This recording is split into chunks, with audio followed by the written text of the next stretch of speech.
ಎಲ್ಲರಿಗೂ ನಮಸ್ಕಾರ ಸ್ನೇಹಿತರೆ. ಹಿಂದೂ ಧರ್ಮದಲ್ಲಿ ಶ್ರಾವಣ ಮಾಸದ ಹುಣ್ಣಿಮೆಗೆ ವಿಶೇಷ ಮಹತ್ವವಿದೆ. ಶ್ರಾವಣ ಮಾಸದಲ್ಲಿ ಬರೋದ್ರಿಂದ ಇದನ್ನ ಶ್ರಾವಣ ಪೂರ್ಣಿಮೆ ಎಂದು ಕರೆಯುತ್ತಾರೆ.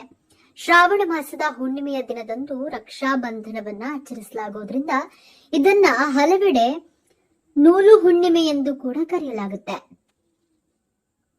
ಇನ್ನ ಈ ದಿನ ಮಹಾವಿಷ್ಣುವಿನ ಜೊತೆಗೆ ಮಹಾದೇವನನ್ನ ಪೂಜಿಸುವ ಸಂಪ್ರದಾಯವಿದೆ. ಶ್ರಾವಣ ಪೂರ್ಣಿಮಾ ಅಥವಾ ನೂಲು ಹುಣ್ಣಿಮೆ 2025ರ ಶುಭ ಮುಹೂರ್ತ ಯಾವುದು?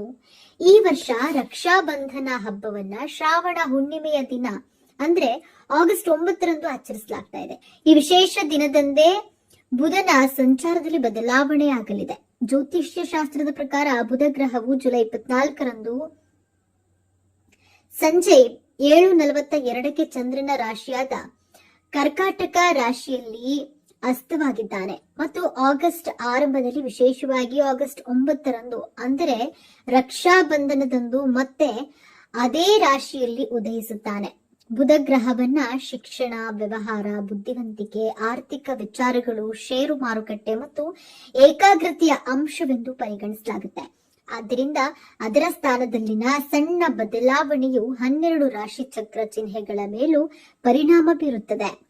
ಈ ಸಮಯವು ಅವರ ಬುದ್ಧಿವಂತಿಕೆ ಮತ್ತು ಆರ್ಥಿಕ ಸ್ಥಿತಿಯನ್ನ ಬಲಪಡಿಸುತ್ತೆ. ಇದು ಶಿಕ್ಷಣ, ವ್ಯವಹಾರ ಮತ್ತು ಹೂಡಿಕೆಯಲ್ಲಿ ಯಶಸ್ಸಿಗೆ ಹೊಸ ಅವಕಾಶಗಳನ್ನ ಸೃಷ್ಟಿಸುತ್ತದೆ.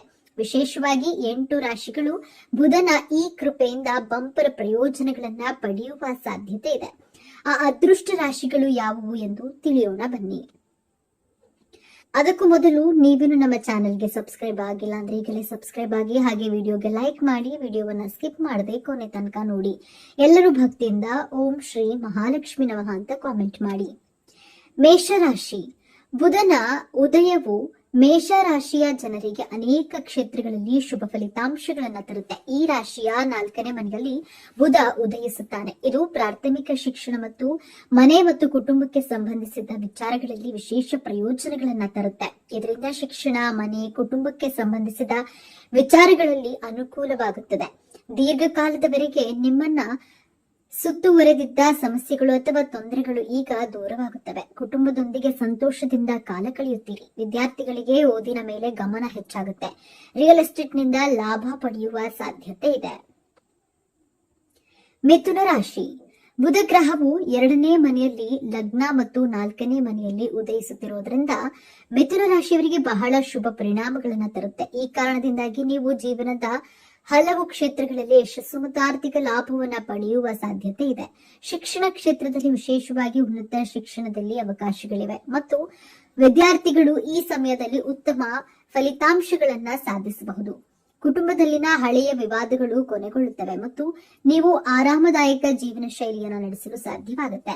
ನೀವು ಹೊಸ ಬಟ್ಟೆ ಅಥವಾ ಆಭರಣಗಳನ್ನ ಖರೀದಿಸಬೇಕೆಂದು ಭಾವಿಸುತ್ತೀರಿ. ವೈವಾಹಿಕ ಜೀವನವು ಸಂತೋಷವಾಗಿರುತ್ತದೆ ಮತ್ತು ಸಮಾಜದಲ್ಲಿ ನಿಮ್ಮ ಪ್ರತಿಷ್ಠೆ ಹೆಚ್ಚಾಗುತ್ತೆ. ವ್ಯವಹಾರದಲ್ಲಿ ನಿಮ್ಮ ತಂತ್ರಗಳು ಯಶಸ್ವಿಯಾಗುತ್ತವೆ ಮತ್ತು ಉದ್ಯೋಗಿಗಳಿಗೆ ಬಡ್ತಿ ಅಥವಾ ದೊಡ್ಡ ಜವಾಬ್ದಾರಿ ಸಿಗಬಹುದು. ಕನ್ಯಾ ರಾಶಿ. ಬುಧ ಗ್ರಹವು ಲಗ್ನ ಮತ್ತು ಕರ್ಮ ಭಾವದ ಅಧಿಪತಿಯಾಗಿರುವುದರಿಂದ ಕನ್ಯಾ ರಾಶಿಯ ಜನರಿಗೆ ಉದಯವು ಪ್ರಯೋಜನಕಾರಿಯಾಗಿದೆ. ದೀರ್ಘಕಾಲದ ಆರೋಗ್ಯ ಸಮಸ್ಯೆಗಳನ್ನ ಪರಿಹರಿಸಬಹುದು.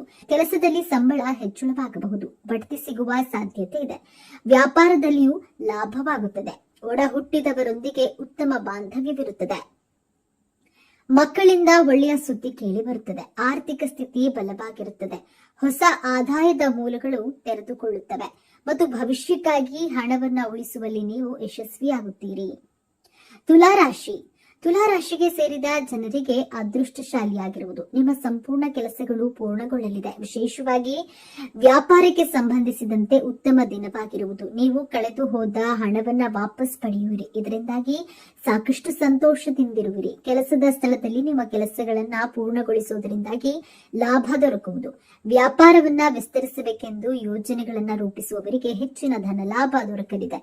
ಹೊಸ ಹೂಡಿಕೆಗೆ ಸಂಬಂಧಿಸಿದಂತೆ ಕಾರ್ಯ ಯೋಜನೆಗಳನ್ನ ಪೂರ್ಣಗೊಳಿಸುವಿರಿ. ಜನರು ನಿಮ್ಮ ಮೇಲೆ ಹೆಚ್ಚಿನ ನಂಬಿಕೆ. ಶತ್ರುಗಳು ನಿಮ್ಮ ವಿರುದ್ಧ ಏನೇ ಪ್ರಯತ್ನವನ್ನ ಮಾಡಿದ್ರು ನಿಮ್ಮ ಬುದ್ಧಿವಂತಿಕೆ ಮತ್ತು ಪ್ರಭಾವಶಾಲಿ ವ್ಯಕ್ತಿತ್ವದಿಂದಾಗಿ ನೀವು ಎಲ್ಲರನ್ನ ಸೋಲಿಸುವಿರಿ. ಸಂಪತ್ತಿಗೆ ಸಂಬಂಧಿಸಿದಂತೆ ನ್ಯಾಯಾಲಯಕ್ಕೆ ಸಂಬಂಧಿಸಿದಂತಹ ಪ್ರಕರಣದಲ್ಲಿ ಪರಿಹಾರವನ್ನ ಹೊಂದುವಿರಿ ಮತ್ತು ಯಶಸ್ಸು ಗಳಿಸುವಿರಿ. ಮನೆಯಲ್ಲಿ ಸುಖ ಸಮೃದ್ಧಿ ನೆಲೆಸುವುದು. ನಿಮ್ಮ ಸಂಗಾತಿಯ ಸಂಪೂರ್ಣ ಬೆಂಬಲ ದೊರಕಲಿದೆ. ಕುಂಭರಾಶಿಗೆ ಸೇರಿದ ಜನರಿಗೆ ಉತ್ತಮವಾಗಿರುವುದು. ಪ್ರತಿಯೊಂದು ಕೆಲಸವನ್ನ ಮನೆಯವರ ಸಂಪೂರ್ಣ ಬೆಂಬಲದಿಂದ ಪೂರ್ಣಗೊಳಿಸುವಿರಿ. ಮನೆಯಲ್ಲಿನ ಒತ್ತಡಗಳಿಂದಾಗಿ ನೀವು ನಿಮ್ಮ ವೃತ್ತಿ ಜೀವನದ ಬಗ್ಗೆ ಹೆಚ್ಚಿನ ಗಮನ ನೀಡಿ. ಕುಟುಂಬ ವ್ಯವಹಾರಕ್ಕೆ ಸಂಬಂಧಿಸಿದಂತೆ ನೀವಂದುಕೊಂಡಿರುವಂತೆ ಹೆಚ್ಚಿನ ಲಾಭವನ್ನು ಗಳಿಸುವಿರಿ. ಜೊತೆಗೆ ಅಲ್ಪ ದೂರ ಪ್ರಯಾಣಿಸುವಂತಹ ಅವಕಾಶ ಕೂಡ ದೊರಕುವುದು. ಈ ಪ್ರಯಾಣದಿಂದ ಯಶಸ್ಸು ದೊರಕಲಿದೆ. ಹೋಟೆಲ್, ರೆಸ್ಟೋರೆಂಟ್, ಲೇಖನ, ಶೋಧ, ಮುದ್ರಣ ಇತ್ಯಾದಿಗೆ ಸಂಬಂಧಿಸಿದ ಕೆಲಸವನ್ನ ಮಾಡುವ ಜನರಿಗೆ ವಿಶೇಷವಾಗಿ ಯಶಸ್ಸು ಲಭಿಸುವುದು. ನಿಮ್ಮ ಮಾತು ಮತ್ತು ವ್ಯವಹಾರದಿಂದಾಗಿ ಬೇರೆಯವರ ಮನಸ್ಸುಗಳನ್ನ ಗೆಲ್ಲುವಲ್ಲಿ ಯಶಸ್ವಿ ಕಾಣುವಿರಿ. ಮನೆಯಲ್ಲಿ ಉತ್ತಮ ವಾತಾವರಣವಿರಲಿದೆ. ನಿಮ್ಮ ಸಂಗಾತಿಯೊಂದಿಗಿನ ಸಂಬಂಧ ಬಲಗೊಳ್ಳುವುದು. ಕಿರಿಯ ಸಹೋದರ ಸಹೋದರಿಯರ ಸಂಪೂರ್ಣ ಬೆಂಬಲ ದೊರಕುವುದು. ಇದರಿಂದಾಗಿ ನೀವು ಸಾಕಷ್ಟು ಉತ್ಸಾಹದಿಂದಿರುವಿರಿ ಮತ್ತು ಹೊಸ ಕೆಲಸವನ್ನ ಪ್ರಾರಂಭಿಸಲು ಸಾಕಷ್ಟು ಧೈರ್ಯದಿಂದಿರುವಿರಿ.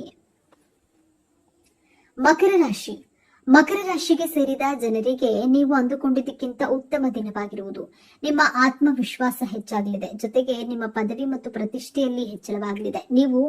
ನೀವು ನಿಮ್ಮ ಜೀವನವನ್ನ ಉತ್ತಮವಾಗಿ ಜೀವಿಸುವಿರಿ. ನಿಮ್ಮ ಬುದ್ಧಿವಂತಿಕೆಯಿಂದ ಉತ್ತಮ ನಿರ್ಧಾರಗಳನ್ನ ತೆಗೆದುಕೊಳ್ಳುವುದರೊಂದಿಗೆ ಬೇರೆಯವರನ್ನ ಆಕರ್ಷಿಸುವಲ್ಲಿ ಯಶಸ್ಸು ಕಾಣುವಿರಿ. ಜೊತೆಗೆ ವಿದೇಶಕ್ಕೆ ಸಂಬಂಧಿಸಿದ ಕೆಲಸಗಳಿಗೆ ಲಾಭವನ್ನ ದೊರಕುವ ಅವಕಾಶವಿದೆ. ಹಣಕ್ಕೆ ಸಂಬಂಧಿಸಿದ ಕೆಲಸಗಳಲ್ಲಿ ಹೆಚ್ಚಿನ ಲಾಭವನ್ನ ಪಡೆಯುವಿರಿ. ಆಸ್ಪತ್ರೆ, ಲ್ಯಾಬ್, ಮೆಡಿಕಲ್ ಸ್ಟೋರ್ ಇತ್ಯಾದಿಗಳಿಗೆ ಸಂಬಂಧಿಸಿದ ಕೆಲಸವನ್ನ ಮಾಡುವ ಜನರಿಗೆ ಸಕಾರಾತ್ಮಕ ಫಲಿತಾಂಶ ದೊರಕುವುದು. ನಿಮ್ಮ ಮನಸ್ಸು ಆಧ್ಯಾತ್ಮಿಕ ಕಾರ್ಯಗಳಲ್ಲಿ ಹೆಚ್ಚಾಗುವುದು. ದಾನ ಧರ್ಮ ಕಾರ್ಯಗಳಲ್ಲಿ ಹೆಚ್ಚಾಗಿ ತೊಡಗಿಕೊಳ್ಳುವಿರಿ. ಇದರೊಂದಿಗೆ ಮನೆಯಲ್ಲಿ ಸಂತೋಷಮಯವಾದ ವಾತಾವರಣವಿರಲಿದೆ. ಮನೆಯಲ್ಲಿ ಸುಖ ಸಮೃದ್ಧಿ ನೆಲೆಸುವುದು. ನಿಮ್ಮ ಸಂಗಾತಿಯೊಂದಿಗಿನ ಸಂಬಂಧ ಬಲಗೊಳ್ಳಲಿದೆ.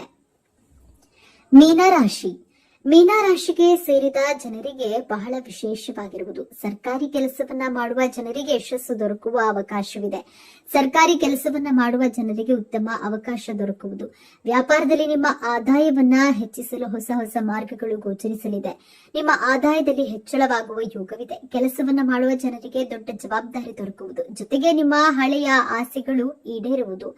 ಸಾಮಾಜಿಕವಾಗಿ ನೀವು ಉತ್ತಮ ಸ್ಥಾನಗಳನ್ನ ಗಳಿಸುವಿರಿ ಮತ್ತು ನಿಮ್ಮ ಆಪ್ತ ಸ್ನೇಹಿತರು ಹಾಗೂ ಸಂಬಂಧಿಕರ ಸಂಪೂರ್ಣ ಬೆಂಬಲ ದೊರಕುವುದು. ಸಾಮಾಜಿಕ ಮತ್ತು ರಾಜಕೀಯ ಕ್ಷೇತ್ರಕ್ಕೆ ಸಂಬಂಧಿಸಿದವರ ಪದವಿ ಪ್ರತಿಷ್ಠೆಯಲ್ಲಿ ಲಾಭ ದೊರಕುವುದು. ಮನೆಯಲ್ಲಿ ಮೋಜು ಮಸ್ತಿಯ ವಾತಾವರಣವಿರಲಿದೆ. ಹಿರಿಯ ಸಹೋದರ ಸಹೋದರಿಯರ ಸಂಪೂರ್ಣ ಬೆಂಬಲ ದೊರಕುವುದು. ಇದರಿಂದಾಗಿ ನಿಮ್ಮ ಆತ್ಮವಿಶ್ವಾಸ ಹೆಚ್ಚಾಗುವುದು. ನಿಮ್ಮ ವೈವಾಹಿಕ ಜೀವನ ಸಂತೋಷದಿಂದ ಕೂಡಿರಲಿದೆ. ವೃಶ್ಚಿಕ ರಾಶಿಗೆ ಸೇರಿದ ಜನರಿಗೆ ಮಂಗಳದಾಯಕವಾದ ದಿನವಾಗಿರುವುದು. ನೀವಂದುಕೊಂಡಂತಹ ಎಲ್ಲಾ ಕೆಲಸಗಳು ಸಮಯಕ್ಕೆ ಸರಿಯಾಗಿ ಪೂರ್ಣಗೊಳ್ಳುವುದು. ಹೊಸ ಯೋಜನೆಗಳನ್ನು ರೂಪಿಸುವಿರಿ. ನಿಮ್ಮ ಗುರಿಯನ್ನ ತಲುಪುವಲ್ಲಿ ಯಶಸ್ಸು ಗಳಿಸುವಿರಿ. ಕೆಲಸದ ಸ್ಥಳದಲ್ಲಿ ದೊಡ್ಡ ಬದಲಾವಣೆಯಾಗುವ ಸಂಭವವಿದೆ. ನೀವು ಧೈರ್ಯದಿಂದ ಕೆಲಸವನ್ನ ಮುಂದುವರಿಸುವಿರಿ. ನೀವಂದುಕೊಂಡಂತಹ ಕೆಲಸ ಅಥವಾ ವರ್ಗಾವಣೆ ದೊರಕುವುದು. ಪಾಲುದಾರಿಕೆಯಿಂದ ಸಕಾರಾತ್ಮಕ ಫಲಿತಾಂಶ ದೊರಕಲಿದೆ. ಹೊಸ ಕೆಲಸವನ್ನ ಶುರು ಮಾಡಬೇಕೆಂದು ಯೋಚಿಸುತ್ತಿರುವವರಿಗೆ ಸಂಗಾತಿಯ ಹೆಸರಿನಲ್ಲಿ ಶುರು ಮಾಡುವುದರಿಂದ ಹೆಚ್ಚಿನ ಲಾಭ ದೊರಕುವುದು. ದೊಡ್ಡ ಖರೀದಿ ಅಥವಾ ಹೂಡಿಕೆಯಲ್ಲಿ ಮಾಡುವಲ್ಲಿ ನೀವು ಮನಸ್ಸು ಮಾಡುವಿರಿ ಮತ್ತು ನಿಮ್ಮ ಸಂಗಾತಿಯ ಹೆಸರಿನಲ್ಲಿ ಕೆಲಸವನ್ನ ಶುರು ಮಾಡುವುದರಿಂದ ಹೆಚ್ಚಿನ ಲಾಭ ದೊರಕುವುದು.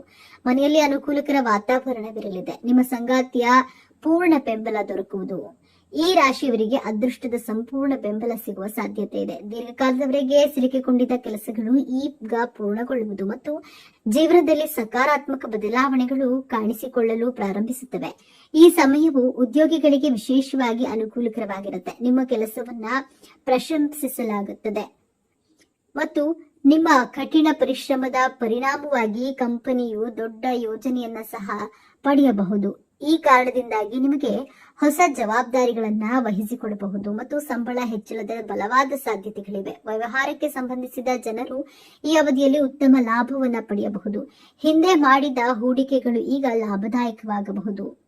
ಆತ್ಮೀಯ ವೀಕ್ಷಕರೇ, ಶ್ರಾವಣ ಹುಣ್ಣಿಮೆಯಿಂದ ಅದೃಷ್ಟ ರಾಶಿಗಳ ಬಗ್ಗೆ ಹಲವಾರು ಮಹತ್ವದ ಮಾಹಿತಿಗಳನ್ನೆಲ್ಲ ತಿಳಿದುಕೊಂಡ ನಿಮ್ಮೆಲ್ಲರಿಗೂ ಆ ಭಗವಂತ ಕೃಪಕಟಾಕ್ಷ ಸದಾಕಾಲ ಇರಲೆಂದು ಕೋರಿಕೊಳ್ಳುತ್ತಾ ಈ ದಿನದ ಸಂಚಿಕೆಯನ್ನ ಮುಗಿಸಲಿದ್ದೇನೆ.